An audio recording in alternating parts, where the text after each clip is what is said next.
Jannik Sinner left an impression on Tony Nadal after winning the Australian Open. Sinner cemented his place as one of the current best players in the world with his Australian Open victory. The 22-year-old became the newest first-time Grand Slam champion on the men's side and did so in impressive fashion. He didn't drop a set in his first 5 matches and, in the semi-final, he became the first man to beat Novak Djokovic in Melbourne since 2018. The Italian then completed a huge comeback from 2 sets down in the final, beating Daniil Medvedev and lifting the trophy. After what he saw from Sinner in Melbourne, Nadal's uncle and former coach shared his fear that tennis had been changed.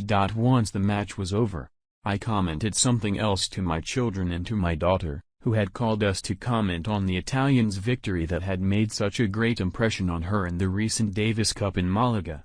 Tony wrote in El País, "I fear that this great and significant step could change the tennis landscape in the coming years." Sinner had already taken huge strides in 2023, winning his first Masters title in Montreal, cracking the top 5, beating Novak Djokovic twice in 2 weeks and helping Italy win the Davis Cup. But Tony thought that his triumph in Australia was the huge victory he needed to prove that he was up there with Carlos Alcaraz.